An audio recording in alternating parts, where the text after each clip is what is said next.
Now, we have gone through the vocabulary only. सिर्फ book पे जो वर्ड्स सिनोनिम्स हैं हमने वो पढ़े हैं. पेज नंबर 79 से 92 समथिंग बन रहा है, राइट? उसमें आप क्या करेंगे, डिफिकल्ट कुछ नहीं है. बाकी स्टूडेंट से आप किसी की बुक लेके पिक्चर्स भी ले सकते हैं, उसपे सारे इन्होंने मीनिंग वगैरह लिखे हुए हैं. वो डेली बेसिस पे आप एक एक पेज पढ़ते रहेंगे. दोबारा वो मैं इसलिए नहीं करवा रही कि जो हमारे बुक वाले सिनोनिम्स हैं, वर्ड्स हैं, वो इतने इम्पोर्टेंट नहीं है. इसके बाद जो मैं आपको असाइनमेंट करवा रही थी सिनोनिम्स की, वोकैबुलरी की, that is the most most important assignment. वो क्लास में मैं दोबारा से करवाऊंगी न्यू कमर्स के लिए, तो सारे स्टूडेंट्स बाकियों का रिवाइज हो जाएगा और आप लोग भी कर लेंगे, राइट? बुक वाले भी जो वोकैबुलरी है वो उसी असाइनमेंट में रिवाइज हो रही है, बट फिर भी बुक वाले आप एक दफा रीड आउट कर लेंगे. उसमें आपको कोई प्रॉब्लम हो तो आप डिस्कस भी कर सकते हैं. और जो प्रीवियस लेक्चर्स हैं वो भी आपको अवेलेबल होंगे, आप देख लीजिएगा. अगर कोई इशू होता है, still you do have an issue, you can discuss with me, right? बहुत आसान से लफ्ज है, उसमें कोई मुश्किल बात नहीं है. और रिवाइज वो मैं दोबारा नहीं करवा रही हूँ, क्योंकि जो हम पास्ट पेपर की असाइनमेंट करेंगे उसमें वो सम हाउ कवर हो जाएंगे जितने इंपॉर्टेंट वर्ड्स होंगे. Clear? So in this way अभी तक जो बाकी स्टूडेंट्स ने काम किया था वो वोकैबुलरी ही थी. जब मैं न्यू कमर से बात कर रही हूँ तो you should look at me, कि नहीं? हमने पढ़ा था इग्नोर का, क्या पढ़ा था? Disrespect, disregard. When you don't have the eye contact with the person who is talking with you, it means you are disregarding him or her. Disrespect उसकी कर रहे हैं जो एक शख्स आपसे बात कर रहा है और आप उसके साथ आई कांटेक्ट नहीं रख रहे हो. Getting my point? हाँ, न्यू कमर नहीं हो? ओके, इससे पीछे गिर जाएगा अब, ठीक है. Okay, got the point. इसलिए वोकैबुलरी जो इन्होंने बुक वाली पढ़ी है हम रिवाइज नहीं कर रहे हैं. जो इम्पोर्टेंट हमारी पास पेपर की असाइनमेंट है उसमें वो सारी चीजें कवर हो जाएंगी. फिर भी बुक से आप एक दफा रीड आउट कर लेंगे. If you get any sort of issue, कोई चीज क्लियर नहीं होती है तो आप मुझसे पूछ सकते हैं, राइट? आज से हम स्टार्ट कर रहे हैं लेटर राइटिंग. लेटर राइटिंग का क्वेश्चन आपके एग्जाम में कितने मार्क्स का आना है? 20 मार्क्स का. सबसे पहले तो हम फॉर्मेट देख लेते हैं. फॉर्मेट में अभी आप ये नहीं लिखें, अभी आपको बुक्स में जो बोल रही हूँ आप वो लिखेंगे. जहां पर लेटर राइटिंग में फॉर्मेलिटीज ज्यादा मैटर करती हैं, जो स्टेप्स हमें कंपल्सरी हैं हमने वो फॉलो करने ही करने हैं. अगर वो स्टेप्स उनमें से कोई हम स्किप आउट करेंगे तो हमारे मार्क्स डिडक्ट होंगे, राइट? फॉर्मेट के मार्क्स होते हैं, स्टेप बाय स्टेप होते हैं. जो स्टेप आप मिस कर दोगे आपके मार्क्स डिडक्ट हो जाएंगे. और एक और चीज, कुछ स्टूडेंट्स का माइंडसेट होता है कि अगर हमारे फॉर्मेट के मार्क्स हैं तो हम बॉडी पैराग्राफ में कुछ लिखे ना लिखे, अगर नहीं समझ आ रहा तो हमें फॉर्मेट के मार्क्स तो मिलेंगे. आईकेट में ऐसे नहीं होता. अगर सिर्फ फॉर्मेट लिख देते हैं, बॉडी पैराग्राफ नहीं लिखते तो 0 मार्क्स कंसिडर होते हैं. और सिर्फ बॉडी पैराग्राफ्स लिख देते हैं, फॉर्मेट में से कोई चीज नहीं लिखते तो भी 0 मार्क्स कंसिडर होंगे. Is that clear? Mistakes is something else. लेकिन जो एक फॉर्मेट आपको दे दिया है आईकैप ने, उसको आपने हर सूरत फॉलो करना है. कोई डिफिकल्ट चीज नहीं है, वही सब कुछ जो आप पढ़कर आए. अभी यहाँ पर आपके सामने स्क्रीन पे आ रहा है लेटर फॉर्मेट में 25 अक्टूबर फॉर एग्जाम्पल 2024. तो यहाँ पर आप सिर्फ फिलहाल हेडिंग दे डेट. ये वाला फॉर्मेट भी आपने लिखना है, उसके बाद लिखना है. अभी इसकी जगह पे आप लिखेंगे डेट, ऊपर हेडिंग दे लेटर फॉर्मेट.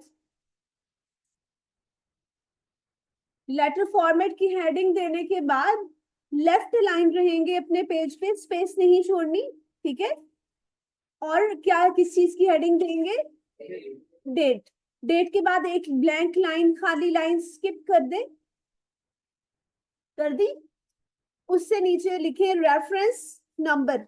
स्क्रीन पे आ रहा है, यही आप लिखोगे रेफरेंस, और ब्रैकेट में लिखोगे ऑप्शनल. डेट, DATE, डेट लिखा आपने, आगे डेट नहीं लिखी, एक लाइन ब्लैंक छोड़ देंगे, उसके बाद ये लिखेंगे रेफरेंस, और आगे इसी तरह से ब्रैकेट में लिखेंगे ऑप्शनल। सब लिखते हुए नजर आए मुझे?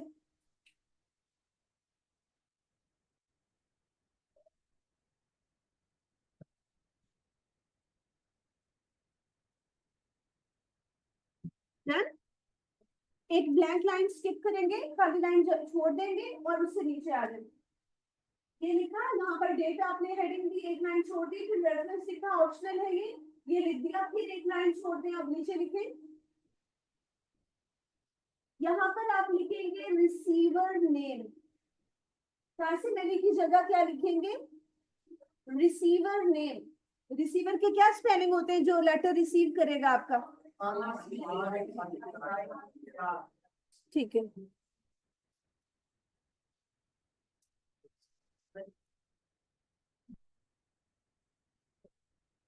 अब बेटा अभी जो मैंने मरियम, जो मैंने फॉर्मेट आपको भेजा है, अभी इस पे आप काम नहीं करोगे, अभी मैं आपको बता दी हूँ करना क्या है। जहां पर 25 अक्टूबर 2024 है, इसकी जगह आप डेट की हेडिंग देंगे DATE, उसके बाद एक लाइन छोड़ देंगे ब्लैंक, उसके बाद रेफरेंस, और फिर एक लाइन छोड़ देंगे, और उसके बाद आप लिखेंगे रिसीवर नेम। रिसीवर्स नेम के बाद अब लाइन स्किप नहीं करनी है, हम रिसीवर की ही डिटेल्स दे रहे हैं, तो इस लाइन से नीचे वाली लाइन पे आ जाएगा रिसीवर्स डेजिग्नेशन। रिसीवर लिखे RECEIVER, जैसे ये receiver's designation, designation DESIGNATION। Designation से मुराद क्या है? ओहदा, पोस्ट, रैंक, कि जो आपका रिसीवर है वो किस ओहदे पे काम कर रहा है वो आपने लिखना है, ऐसे ही है। रिसीवर्स नेम, रिसीवर्स डेजिग्नेशन, और यहाँ पर आप लिखेंगे रिसीवर्स एड्रेस। अभी हम यहाँ पर कोई ब्लैंक लाइन स्किप नहीं कर रहे, क्योंकि एक ही पर्सन की बात हो रही है, रिसीवर की ही बात हो रही है, तो हम नीचे वाले स्टेप पे लिखते जाएंगे। पहली लाइन में रिसीवर नेम, सेकेंड लाइन में रिसीवर डेजिग्नेशन, और थर्ड लाइन में रिसीवर्स एड्रेस।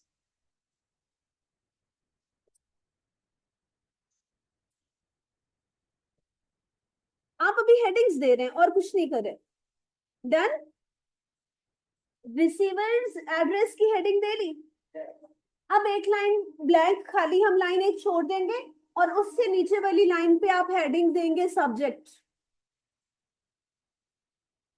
रिसीवर्स एड्रेस के बाद फिर हमने एक लाइन ब्लैंक छोड़ दी है, और नीचे वाली लाइन पे क्या लिखना है? सब्जेक्ट की हेडिंग देंगे।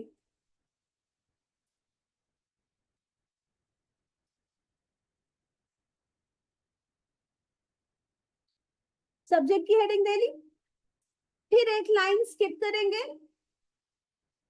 जहां पर लिखा हुआ है डियर मिस्टर कासिम, इसकी जगह आप लिखेंगे सैल्यूटेशन। सब्जेक्ट के बाद एक लाइन स्किप कर दी, खाली लाइन छोड़ दी, यहाँ पर डियर मिस्टर कासिम की जगह लिखे सैल्यूटेशन, SALUTATION, सैल्यूटेशंस। बताती हूँ, सब कुछ एक्सप्लेन करती हूँ, सिर्फ एक दफा आप लिख लें। सैल्यूटेशन लिखेंगे डियर मिस्टर कासिम की जगह, SALUTATION। डन। अब हाँ, डन। अब लाइन स्किप नहीं कर रहे हम, उसी से नीचे वाली लाइन पे, सैल्यूटेशन से नीचे वाली लाइन पे आप यही लिखेंगे first paragraph introduction.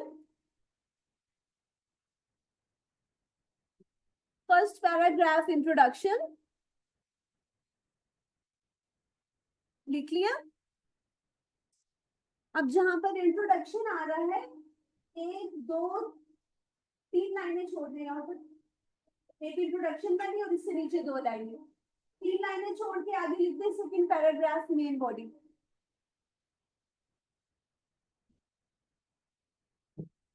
Three lines blank छोड़ के आगे आप लिखेंगे फोर्थ लाइन पे second paragraph main body, including this one, first second and third. Fourth पे फिर हम लिखेंगे सेकंड पैराग्राफ।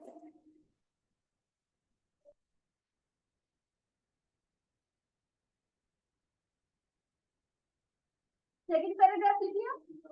अब सेकंड पैराग्राफ के लिए 1 2 3 4 5 लाइन्स स्किप करें, 5 लाइन्स मिनिमम छोड़ के फिर आप हेडिंग देंगे third paragraph call to action या कॉल फॉर एक्शन, इसको लिख लें।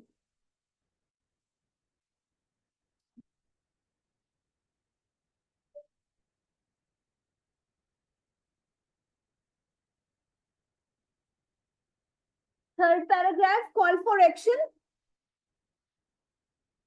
देन उसके बाद थर्ड पैराग्राफ यहाँ नीचे लिखिए क्लोजिंग लाइन, वहां पर थर्ड यानी थर्ड पैराग्राफ जब हमारा एंड होता है तो हमने ब्लैंक लाइन स्किप नहीं करनी, उसके साथ नीचे यहाँ पर हेडिंग देंगे क्लोजिंग लाइन, क्लोजिंग लाइन।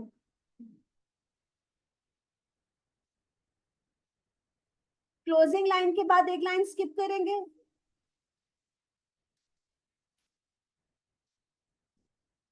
ये जो लिखा आ रहा है आपके पास सिंसियरली, इसकी जगह आप लिखे कॉम्प्लीमेंट्री क्लोज, COMP जी।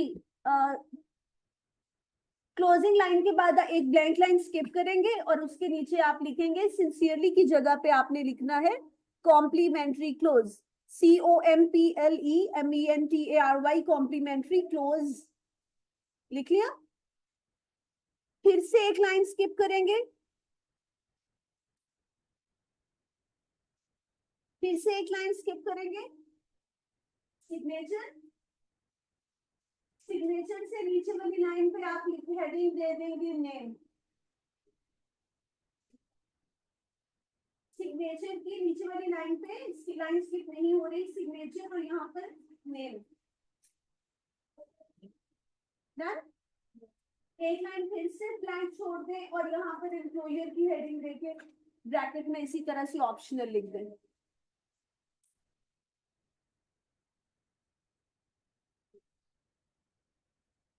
बेटा थर्ड पैराग्राफ के बाद जहां पर थर्ड पैराग्राफ आपका एंड हो रहा है हम ब्लैंक लाइन स्किप नहीं करेंगे, उसी के साथ आप लिखेंगे क्लोजिंग लाइन,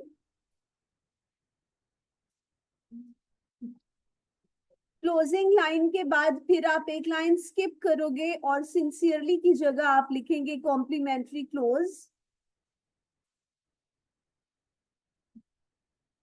कॉम्प्लीमेंट्री क्लोज के बाद फिर से एक लाइन आप स्किप करेंगे और सिग्नेचर के नीचे नेम की हेडिंग देंगे,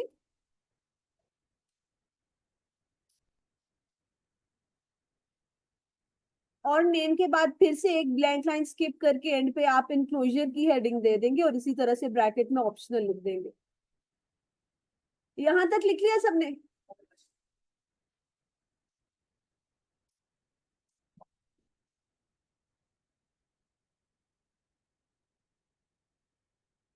ओके। अब जब हम लेटर फॉर्मेट की बात करते हैं तो डेट से पहले भी एक चीज आती है, क्या आनी चाहिए? वेरी गुड, टू, टू से मुराद?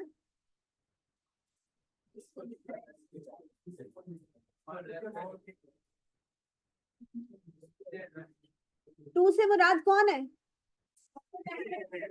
जिसको लिख रहे हैं, तो फिर रिसीवर कौन है? टू तो फिर वो होते हैं ना, सेंडर या रिसीवर।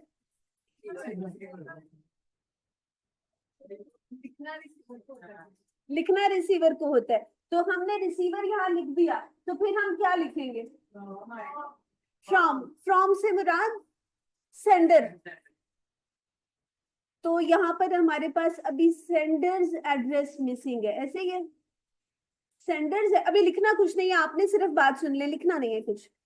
सेंडर्स एड्रेस जो होता है वो ऑप्शनल होता है, हम हर लेटर में सेंडर एड्रेस नहीं लिखेंगे, सिर्फ उस लेटर में हम सेंडर एड्रेस लिखेंगे जहां पर एग्जामिनर ने क्वेश्चन में हमें लिखा हुआ दिया होगा, assume you are Mr. Faisal and you are living in Garden Town, that much block, का नाम आ जाएगा, कोई भी तारिक ब्लॉक कुछ भी आ सकता है, एंड हाउस नंबर। या अगर अगर उन्होंने आपके ब्लॉक का नाम नहीं दिया, हाउस नंबर नहीं दिया, सिर्फ उन्होंने कह दिया कि assume you are mister Tariq and you are living in Garden Town, तो फिर हमें यहाँ पर गार्डन टाउन मेंशन करना होगा। और जहां पर एंड पे हमने सब सिग्नेचर के नीचे सेंडर का नाम लिखा था, वहां पर हम वही नाम लिख देंगे जो हमें क्वेश्चन में उन्होंने बताया। आमतौर पर क्या होता है, सेंडर का एड्रेस या सेंडर का नाम हमें एग्जामिनर क्वेश्चन में नहीं देता। अगर एग्जामिनर का नाम क्वेश्चन में गिवन नहीं होगा तो हम नहीं लिखेंगे। Got the point. अगर हमारे पास सेंडर का एड्रेस नहीं है तो हम सेंडर्स एड्रेस नहीं लिखेंगे। ये देखें, मैं आपको बताती हूँ, ये सिग्नेचर के बाद जो नाम आ रहा है ये सेंडर है। सिग्नेचर में हमने उसमें सिस्टम पे कंप्यूटर पे आप सिग्नेचर अपने करेंगे नहीं, सिर्फ स्पेलिंग ही लिखेंगे, SIGNATURE। ये एक फॉर्मेलिटी है, इसलिए हम ऐड करते हैं कि जब आप बिजनेस कम्युनिकेशन करते हैं, क्या हुआ, कॉन्सेंट्रेट नहीं कर पा रहे हो, फेस वॉश करके आ जाओ, फ्रेश हो जाओ, नो इश्यूज। अच्छा, सिग्नेचर जो हमारी प्रोफेशनल कम्युनिकेशन है, इसमें सिग्नेचर इसलिए कंपलसरी होते हैं कि जो कम्युनिकेशन कर रहा है फिर वो पर्सन रिस्पॉन्सिबल होता है। फॉर एग्जाम्पल, बैंक से कोई स्टेटमेंट इशू हुई है, भेज दी गई है कस्टमर को, और रॉन्ग स्टेटमेंट भेज दी गई है उसके अकाउंट डिटेल्स के बारे में, तो अगर सिर्फ नाम लिख दिया है उन्होंने अली हसन, तो इट माइट बी पॉसिबल कि किसी और ने अली हसन लिख दिया हो। उस बंदे ने खुद वो यानी जो एम्प्लॉयज वहां पर काम कर रहे हैं, वो अली हसन ने स्टेटमेंट नहीं फॉरवर्ड की, किसी और ने फॉरवर्ड कर दी है और उसका नाम लिख दिया है, ताकि जो उसके कॉन्सिक्वेंसेज हैं वो उसको अली हसन को बेयर करना पड़े, कि जो गलती हुई है वो उसके पल्ले पड़ जाए। Got the point. तो सिग्नेचर प्रोफेशनल राइटिंग में इसलिए मस्ट होते हैं कि जिसके सिग्नेचर होते हैं वही अपनी उस कम्युनिकेशन के लिए, उस बातचीत के लिए, उस इंफॉर्मेशन के लिए वही जिम्मेदार होता है। आपको यहाँ पर सिंसियर सिग्नेचर का इसलिए बताया जा रहा है ताकि प्रोफेशनल राइटिंग को के लिए आपको हम तैयार कर रहे हैं, तो आपको पता हो कि जो सिग्नेचर है वो प्रोफेशनल कम्युनिकेशन का एक इम्पोर्टेंट पार्ट होता है। Is that clear. तो फिर सेंडर के नाम के साथ उसके सिग्नेचर मस्ट होते हैं। अभी भी हमारी जो होती है, फॉर एग्जांपल आपकी हम क्लास अटेंडेंस की बात कर लें, हम आपकी आई कैप में रजिस्ट्रेशन की बात कर लें, हम आपके ID कार्ड की बात कर लें, कोई भी फॉर्मल जो आपका डॉक्यूमेंट है, वहां पर क्या ऐसा होता है कि सिर्फ नाम हो और सिग्नेचर ना हो? ID कार्ड पे सिग्नेचर वो करवाते हैं, मस्ट होते हैं। आई कैप की जब आप रजिस्ट्रेशन करते हैं तब भी आपके सिग्नेचर मस्ट होते हैं, आप पेज पे सिग्नेचर करके फिर उसको स्कैन कर लेते होते हैं। तो जितनी भी फॉर्मल कम्युनिकेशन या फॉर्मल राइटिंग्स होती हैं उसमें सिग्नेचर मस्ट होते हैं, राइट। बात हम कर रहे थे अभी सेंडर की। तो सिग्नेचर के बाद ये जो नाम आता है ये सेंडर का नाम होता है और ये हमेशा यहीं पे आएगा। अगर सेंडर का एड्रेस हमें उन्होंने दे दिया है क्वेश्चन में, तो वो फिर हम कहाँ पर लिखेंगे, डेट से पहले। कहां पर लिखेंगे, डेट से पहले।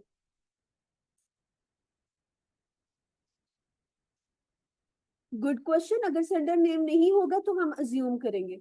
प्रोफेशनल राइटिंग में वो हर चीज एग्जाम में हमें नहीं देते हैं, बहुत सारी चीजें होती हैं जो हम अज्यूम करते हैं, यानी हमें पता है कि ये स्टेप्स हमने लिखने हैं, तो वो फिर हम अज्यूम करके खुद से कोई ना कोई नाम लिख देते हैं अगर हमें कोई नाम गिवन नहीं होता। अच्छा, यहां तक अब हमने ये डिस्कस कर लिया कि डेट से पहले अगर सेंडर का एड्रेस गिवन होगा क्वेश्चन में तो हम लिख देंगे, अगर नहीं गिवन होगा तो नहीं लिखेंगे, राइट। क्लियर। सेकंड चीज पे हम कह रहे हैं कि सेकंड पे हम हमेशा, यानी फर्स्ट पे हम हमेशा अगर सेंडर एड्रेस गिवन नहीं है तो डेट आती है। डेट का फॉर्मेट हमेशा यही होगा, जो डेट है वो आएगी, उसके बाद जो मंथ है, मंथ के हम कंप्लीट स्पेलिंग लिखेंगे, OCTNOVDECJANFEB नहीं लिख सकते। Is that clear. So date, उसके बाद स्पेस देके मंथ के कंप्लीट स्पेलिंग्स, ये स्क्रीन पे साथ साथ आपके पास आ रहा है, देखते जाए। और उसके बाद एक स्पेस प्रेस करके हम ईयर लिख देते हैं। ईयर भी हम सिर्फ 24 नहीं लिखते, कंप्लीट 2024 लिखते हैं। Got the point? नहीं, जिस डेट आपका एग्जाम होगा, आप टेस्ट में लिख रहे हैं तो जिस डेट पे आपका टेस्ट हो रहा है आप वो डेट लिखेंगे, आप एग्जाम में लिख रहे हैं तो जिस डेट पे आपका एग्जाम हो रहा है आप वो लिखेंगे, एक्चुअल डेट लिखेंगे। क्लियर?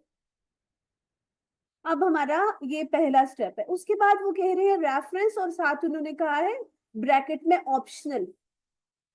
रेफरेंस भी अगर तो आपको क्वेश्चन में रेफरेंस नंबर गिवन है या उन्होंने कहा है कि रेफरेंस नंबर दें, तो फिर हम रेफरेंस लिखते होते हैं। या तो रेफरेंस नंबर गिवन होता है हम लिख लेते हैं, या फिर रेफरेंस नंबर भी हमने अज्यूम करना होता है। जब हमारा रेफरेंस नंबर वाला क्वेश्चन आएगा तो मैं आपको बताऊंगी कि हम रेफरेंस नंबर कैसे अज्यूम कर सकते हैं।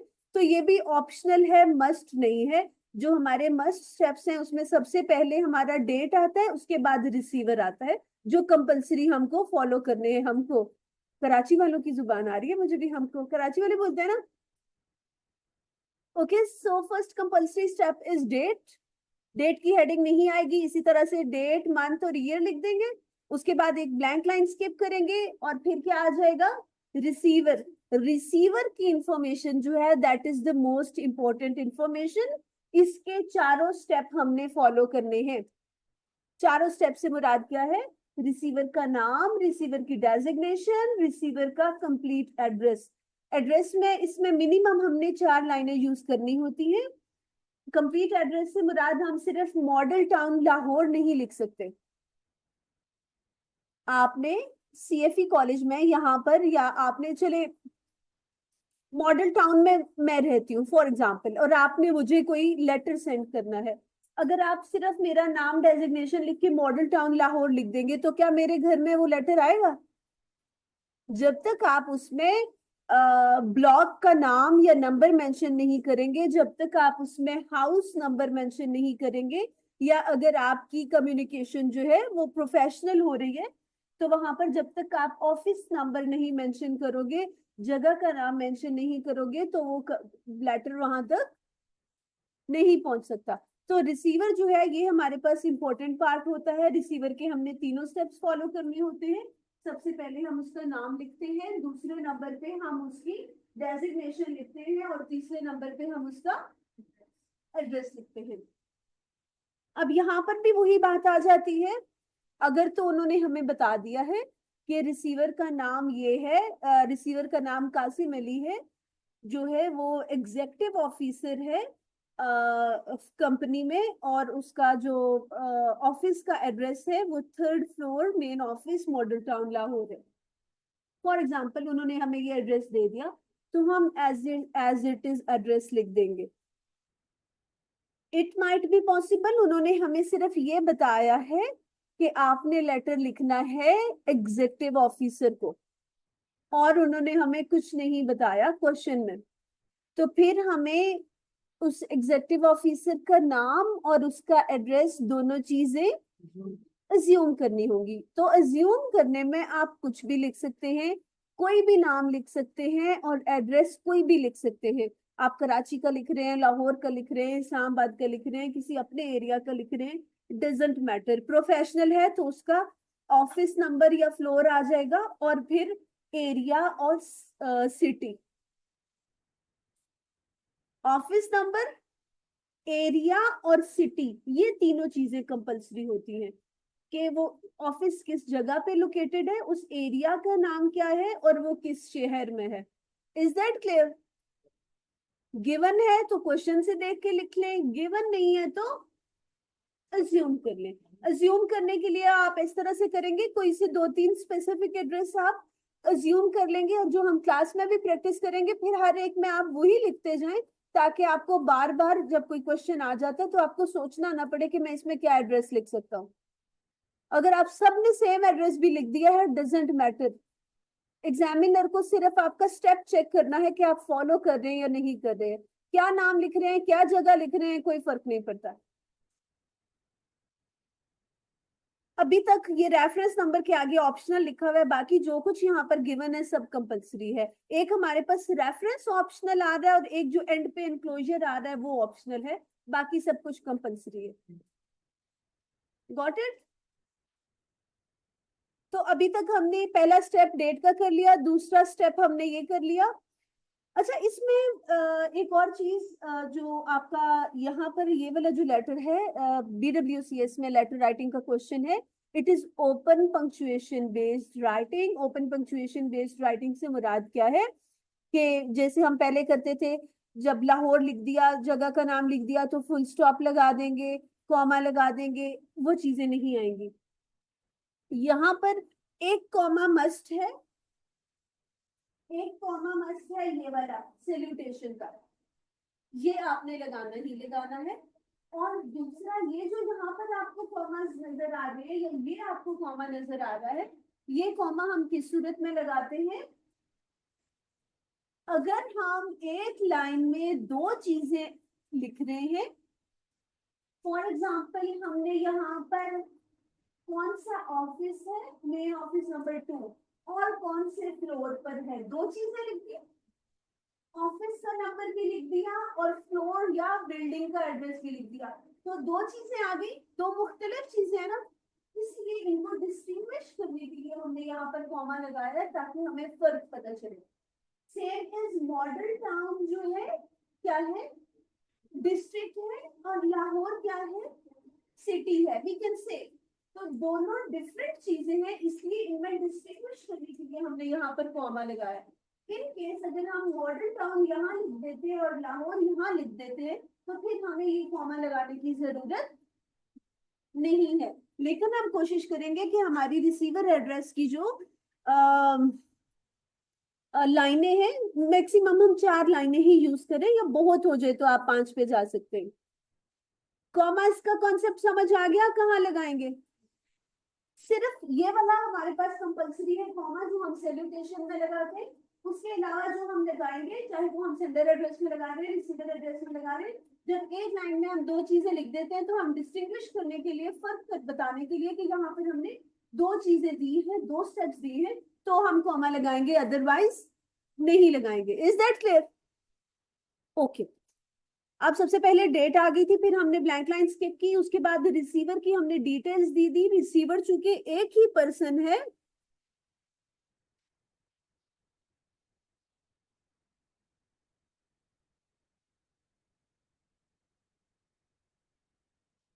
स्क्रीन शेयर नहीं हो रही आपके साथ क्या?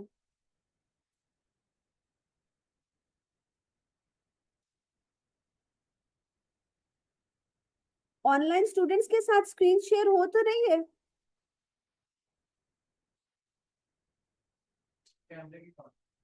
कौन सा कैमरा? नहीं, कैमरा रिकॉर्डिंग तो वो वीडियो तो होती नहीं है क्लास में। हाँ, तो जो बेटा जो स्क्रीन शो हो रही है मैं वहीं से आपको काम करवा रही हूँ ना। स्क्रीन पे देखिए, सबसे पहले आपके पास डेट आ रही है, तो डेट ही आप लिखेंगे, उसके बाद रेफरेंस नंबर आ रहा है, तो रेफरेंस जो है वो ऑप्शनल है, अभी हमने नहीं करना, हम उसको डिस्कस नहीं कर रहे।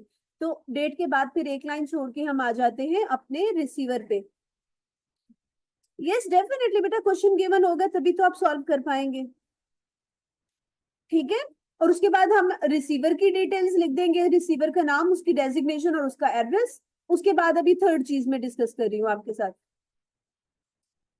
ओके, रिसीवर की डिटेल्स हमने लिख लेनी है। रिसीवर चूंकि एक ही पर्सन की बात हो रही है तो हमें ब्लैंक लाइन छोड़ने की जरूरत नहीं है। एक जगह पे उसका नाम, उसके नीचे वाली लाइन पे उसकी डेजिग्नेशन और उसके बाद उसका एड्रेस आ जाएगा, राइट? उसके बाद एक ब्लैंक लाइन स्किप करेंगे क्योंकि हम नई चीज लिखने जा रहे हैं, नया स्टेप है, तो एक लाइन हम स्किप करेंगे। किसके लिए? सब्जेक्ट के लिए। जहां पर हमारी रिसीवर की डिटेल्स कंप्लीट हो गई, ये खाली लाइन छोड़ देंगे, उससे नीचे वाली लाइन पे हम सब्जेक्ट की हेडिंग देंगे और सब्जेक्ट लिख देंगे। सब्जेक्ट क्या होता है? Very nice, very nice. Main purpose of writing, question में लिखा हुआ होता है write a letter to the, for example, to the CEO of the restaurant whose management misbehaved with you, for example, अगर आपको क्वेश्चन आ जाता है तो पर्पस ऑफ राइटिंग क्या है? About misbehaviour of the management या complain about the misbehaviour of management, ऐसे ही है। तो बस हम वो लिख देंगे।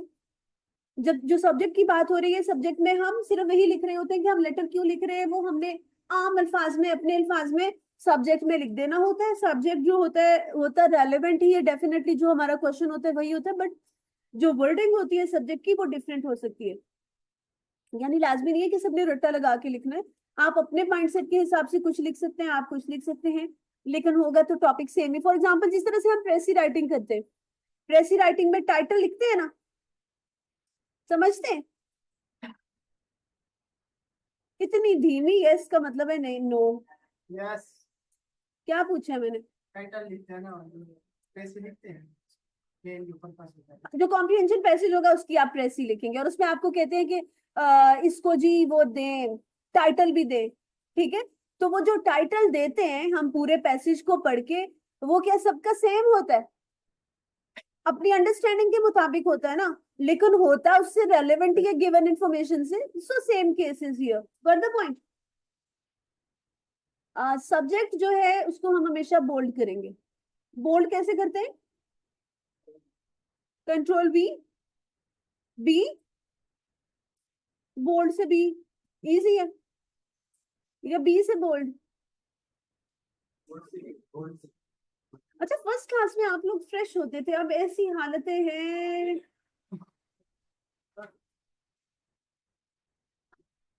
बस आपकी शक्लों से ये लग रहा है कि आप कह रहे हैं बस टाइम ओवर हो, हमारी जान छूटे और हम भाग जाएं।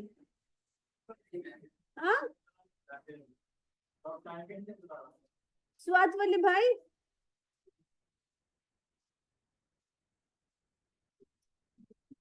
बेटा आपको मोबाइल मैंने चेक करना है। हाँ,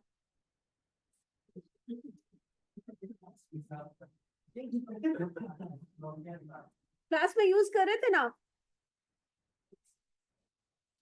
वो सेकंड नहीं था, पूछो अपने भाई से सेकंड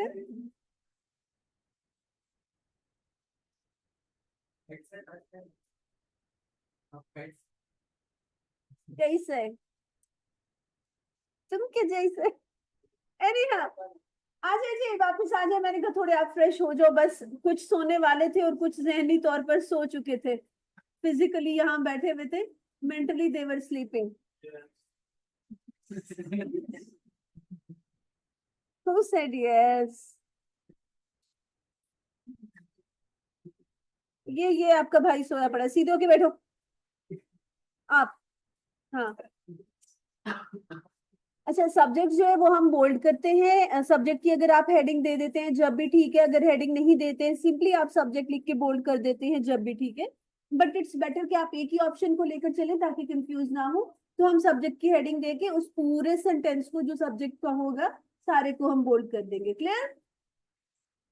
फिर नया स्टेप, बोल्ड से बता दिए है, ये राइटिंग थोड़ी सी लाइट है, ये थोड़ा प्रोमिनेंट हो रहा है ना, तो ये बोल्ड हुआ है। इसको आप सिलेक्ट करते हैं और बोल्ड का ऑप्शन आता है, या फिर आप कंट्रोल बी करें तो तब भी ये बोल्ड हो जाएगा। जब आप प्रैक्टिस करेंगे आपको सिखा देंगे जब लैब में आप जाओगे तो। उसके बाद फिर से एक लाइन ब्लैंक लाइन स्किप करेंगे और हमारे पास आ जाएगी सैल्यूटेशन। सैल्यूटेशंस का मतलब क्या होता है?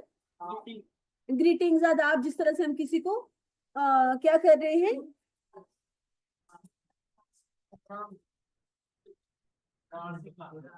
यार कितों आ गया प्रोफेशनल राइटिंग। हाँ, रेस्पेक्ट से ये ठीक है। सो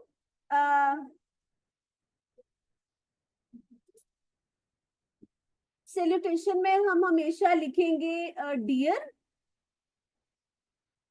सैल्यूटेशन में हम हमेशा लिखेंगे डियर, और उसके बाद मिस्टर, अगर तो मेल है तो मिस्टर, और उसके बाद उसका नाम, ठीक है? First name, dear mister Qasim जैसे यहाँ पर लिखा है, और अगर फीमेल है तो डियर मिस नायाब। आप बहुत कहते होते हैं नायाब, हम लिख लेते हैं dear miss Nayab. Is that clear? This is the first place where it's compulsory to put the comma. Salutation के बाद हमेशा कॉमा आता है। अभी मैं सिर्फ आपको फॉर्मल राइटिंग का सिखा रही हूँ।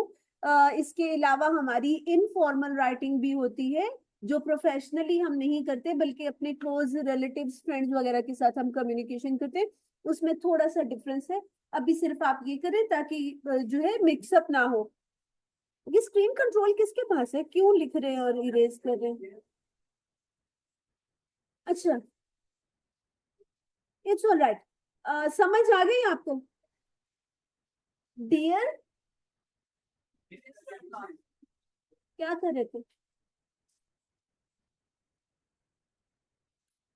डियर मिस्टर और रिसीवर का first name, is that clear?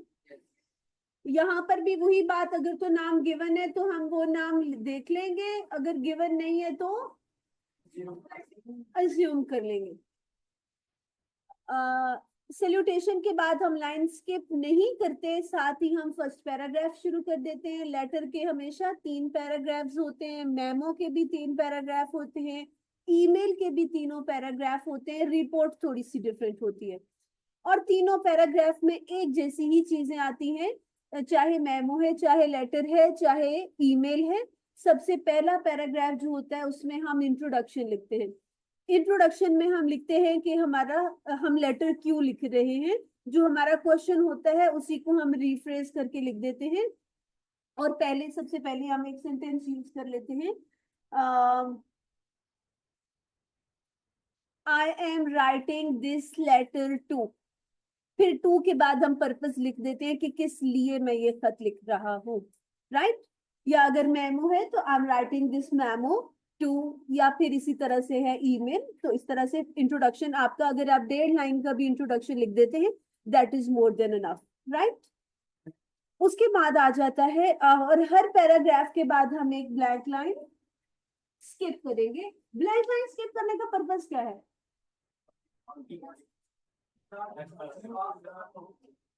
और वेरी गुड, और सही कह रही है, आपको मार्क्स मिलते हैं स्टेप्स के हिसाब से कि आपके फॉर्मेट में जितने स्टेप्स हैं आपने सारे स्टेप फॉलो किए हैं या नहीं किए। जब हम ब्लैंक लाइन स्किप कर देते हैं तो प्रोमिनेंट हो जाता है कि हमारा ये एक स्टेप हो गया है, ये फिर दूसरा है, ये तीसरा है, ये चौथा है, चीजें मिक्सअप नहीं होती हैं। Got the point? अब सीरियस हो जाओ।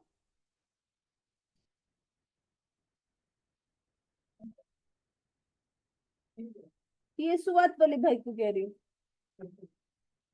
इसकी मुस्कुराहट नहीं जा रही, अल्लाह जाने इसके दिमाग में क्या चल रहा है। बिरयानी तो नहीं मिलनी आज हॉस्टल में? हाँ, घर में होते हो किसके, मामू के, पुप्पी के? अपने घर में होते हो, दैट्स गुड। क्या सारा टेम्पो तोड़ देते हैं, ये क्या बात कर रहे थे हम? आप अगर मुस्कुराए ना तो मेरे से मार खा लोगे।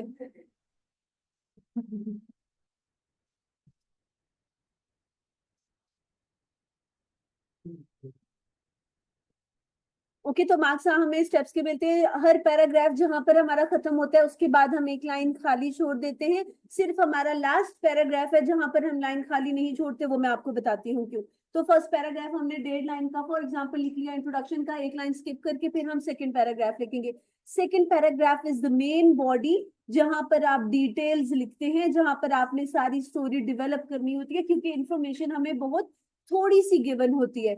इट डिपेंड्स, कभी कभी तो आपका हाफ पेज की भी आ जाती है स्टेटमेंट, एक एक पेज की भी स्टेटमेंट आ जाती है। तो उसमें ये होता है कि जब इतनी बड़ी स्टेटमेंट होती है उसमें उन्होंने सब कुछ दिया हुआ होता है, सेंडर कौन है, रिसीवर कौन है, क्या क्या कहना है, क्या बात करनी है, यानी मैक्सिमम इंफॉर्मेशन वो दे देते हैं। समटाइम्स ऐसे होता है कि जो वो स्टेटमेंट देते हैं वो एक लाइन की स्टेटमेंट होती है।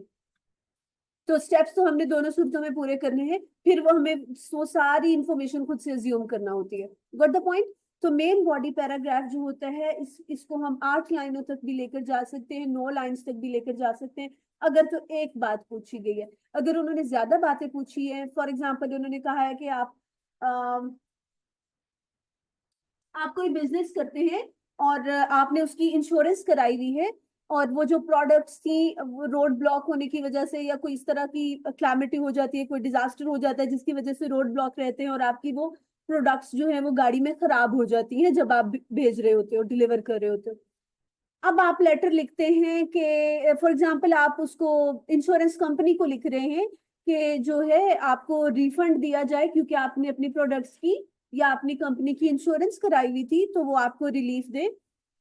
और उसमें फिर वो आपको कहते हैं कि एक तो आप इंश्योरेंस कंपनी को लिखें कि आपको रिलीफ दें, दूसरा आपने उनको ये भी बताना है कि why they should give you relief. दो बातें हो गई।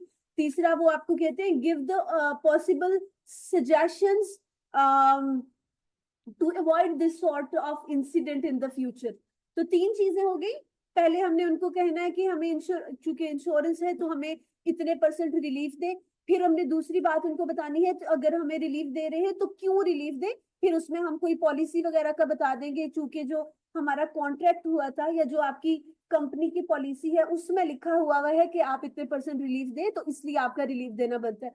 तीसरी बात उन्होंने कह दी कि सजेशंस दे। तो आप सजेशंस दे सकते हैं कि इसमें क्या होना चाहिए अगर इस तरह की सिचुएशन हो जाए तो कंपनी हमें किस तरह से असिस्ट करे, किस तरह से हेल्प आउट करे, या चीजों की जो हमारी प्रोडक्ट्स हैं उसकी फॉर्मेशन या उसकी क्वालिटी इस तरह की होनी चाहिए कि वो इतनी जल्दी खराब ना हो। कुछ भी आप दे सकते हो।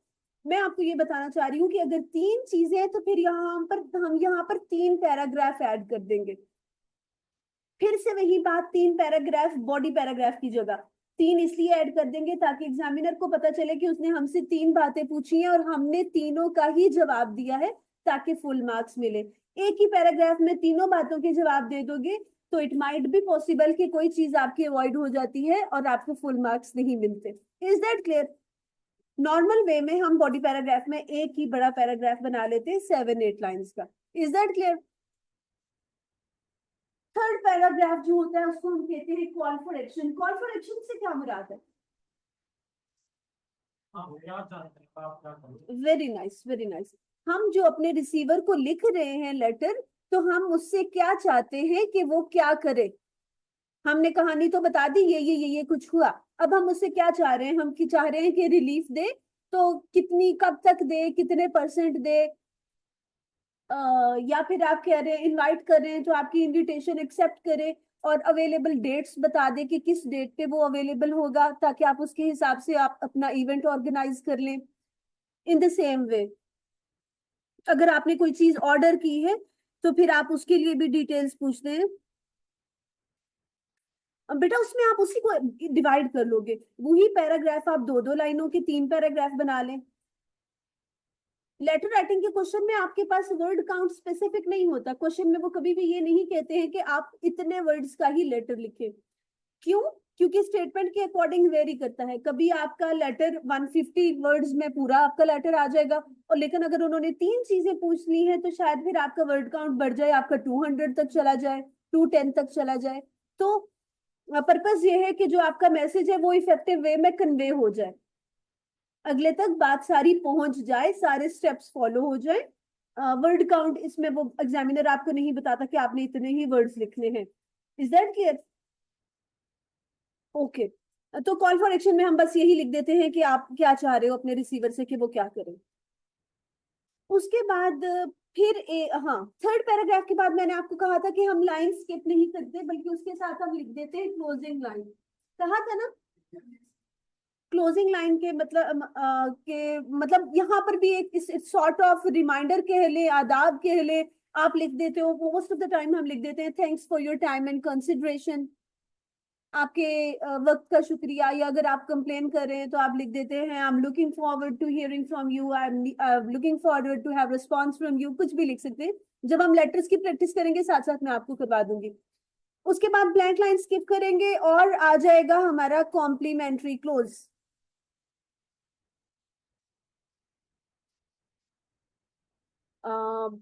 शाइस्ता, वैसे जो आपका लेटर है उसके तीन पैराग्राफ बनेंगे, इंट्रोडक्शन, मेन बॉडी और कॉल फॉर एक्शन या कंक्लूजन। लेकिन अगर आपने आपसे एग्जामिनर ने दो चीजें पूछ ली हैं तो फिर आपके टोटल चार पैराग्राफ बन जाएंगे। आपका इंट्रोडक्शन और कॉल फॉर एक्शन तो वैसा ही रहेगा, मेन बॉडी पैराग्राफ में आप दो पैराग्राफ ऐड कर दोगे एक की जगह। 3 चीजें पूछी हैं तो फिर आपके 5 पैराग्राफ बन जाएंगे। वो जब हम प्रैक्टिस करेंगे क्वेश्चंस की तो आपकी ये चीजें क्लियर हो जाएंगी, डोंट वरी। क्लोजिंग लाइन के बाद फिर हमने एक लाइन ब्लैंक छोड़ दी और हमने लिख लिया अपना कॉम्प्लीमेंट्री क्लोज। ये वैसे तो सिंसियरली योर्स सिंसियरली लिख ले, सिंसियरली लिख ले, योर्स फेथफुली लिख ले, प्रोफेशनल में ही आता है, डजेंट मैटर। लेकिन क्या है कि आप लोगों को स्टेप्स के नाम मैंने इसलिए लिखवाए हैं कि सैल्यूटेशन क्या है या कॉम्प्लीमेंट्री क्लोज क्या है, आपको पता होना चाहिए कि प्रोफेशनल राइटिंग में क्या क्या चीजें आती हैं। फॉर एग्जांपल अगर कभी आपसे कोई पूछ लेता है कि कॉम्प्लीमेंट्री लाइन प्रोफेशनल राइटिंग या प्रोफेशनल लेटर में क्या क्या चीजें आती हैं, तो आपको पता होना चाहिए। कितने पहुंचे हो? ये आपसे पीछे वाला, कहाँ पहुंचे हुए हो? कहाँ से हो आप? जंग तो नहीं पहुंच गए? इधर ध्यान करो, लुक एट द स्क्रीन। इसलिए आपको स्टेप्स के नाम पता होना चाहिए है। Is that clear? Yours sincerely लिख ले, योर्स फेथफुली लिख ले, दोनों ठीक है। फॉर्मल में आता है। काइंड रिगार्ड्स या रिगार्ड्स और थैंक यू जो है वो semi sorry, regards semi formal में आता है लाइक मेमो राइटिंग, और थैंक यू जो है वो इनफॉर्मल में आता है, ये सेमी फॉर्मल में भी हम यूज करते हैं। उसके बाद एक और लाइन स्किप करेंगे और सिग्नेचर। सिग्नेचर का हमेशा आपने स्पेलिंग्स ही लिखने हैं, SIGNATURE, सिग्नेचर करने नहीं है। Is that clear? और फिर जो सेंडर है उसका कंप्लीट नाम आएगा, full name, first and second name हम लिखते हैं, सिंगल नाम नहीं लिख सकते हैं। हाँ, अगर हमें क्वेश्चन में उन्होंने सिर्फ उस्मान दे दिया तो फिर हम उस्मान ही लिखेंगे, और अगर हम अज्यूम कर रहे हैं तो हम अली उस्मान, उस्मान अली, उस्मान चौधरी, मलक, जो मर्जी लिख लो, लेकिन 2 नाम होने चाहिए। Is that clear? Full name होना चाहिए। सिग्नेचर नेम, इसमें स्पेस नहीं आ रही, एक लाइन ब्लैंक नहीं स्किप हो रही, क्यों?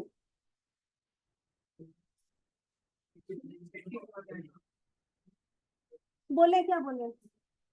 सही बोल रहे हैं आप, वेरी नाइस। जिस बंदे का नाम है उसी के सिग्नेचर है, तो फिर हमें लाइन स्किप करने की जरूरत नहीं है। फिर एक लाइन स्किप करेंगे और ये वाला ऑप्शनल है, इनक्लोजर। इनक्लोजर में क्या आता है? अगर आपको क्वेश्चन में उन्होंने कह दिया है कि फॉर एग्जाम्पल आप अपने आईडी कार्ड की फोटो कॉपी साथ अटैच करें, अब आप सिस्टम पे लिख रहे हैं, हम साथ कॉपी अटैच तो नहीं कर रहे लेकिन प्रैक्टिस के लिए होता है, फिर हम ये एंड पे इनक्लोजर की हेडिंग देके आगे, जैसे हमने सब्जेक्ट की हेडिंग ऊपर दी थी, यहाँ पर हम इनक्लोजर की हेडिंग देके आगे लिख देंगे 1 कॉपी ऑफ आईडी कार्ड, कि हमने ये डॉक्यूमेंट साथ अटैच किया है। ये ऑप्शनल है, क्योंकि अगर किसी क्वेश्चन में एग्जामिनर आपसे डिमांड करता है तो हम देंगे, अदरवाइज हम ये नहीं लिखते। समझ आ गई ये चीजें? कल आपने यही वाला फॉर्मेट जो अभी यहाँ से देख के लिखा था, यानी आपकी हर एक की नोटबुक पे 2 दफा लिखा हुआ हो, एक जो आपने क्लास में लिखा हुआ है और एक आप घर से लिख कर लाएंगे, सिर्फ खाली फॉर्मेट लिख